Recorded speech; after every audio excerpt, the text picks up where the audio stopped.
जय श्री हरि।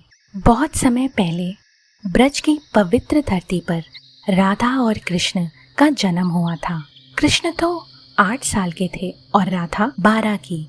दोनों का प्रेम इतना पवित्र और गहरा था कि वे हमारे दिलों में सदियों से अमर है। कहते हैं जैसे सूर्य बिना प्रकाश के अधूरा है, वैसे ही कृष्ण बिना राधा के।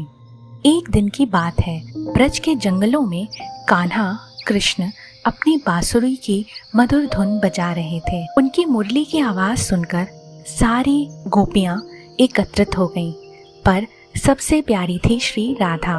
वह इतनी सुंदर और संकोची थी कि कृष्ण उनकी ओर देख भी नहीं पाते थे। राधा के परिवार को ये बात पता लग गई कि कृष्ण उनसे प्रेम करते हैं, तो उन्होंने राधा को घर में बंद कर दिया ताकि वह कृष्ण से ना मिल सके।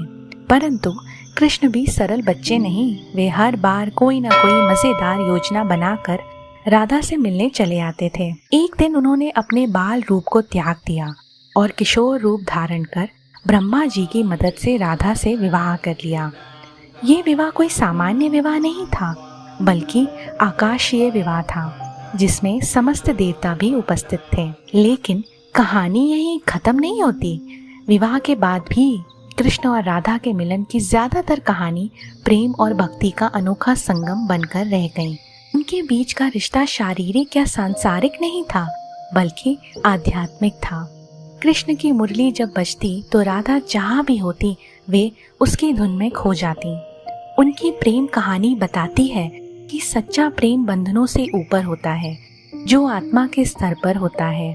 और इसीलिए आज भी यदि आप ब्रज की गलियों में जाएं तो कृष्ण की मुरली की मधुर तान के साथ राधा की मोहक मुस्कान की छवि आपके मन को आकर्षित कर लेगी। ये कहानी हमें सिखाती है कि सच्चा प्रेम कभी मरता नहीं, वह केवल बदलता है और अमर हो जाता है।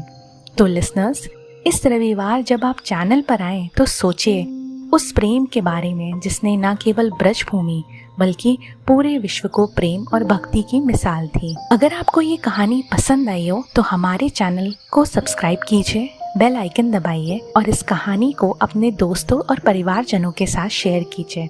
अब हम आपसे मिलेंगे एक नई कथा के साथ। तब तक श्री हरि की कृपा आप सभी पर बनी रहे। धन्यवाद। जय श्री हरि।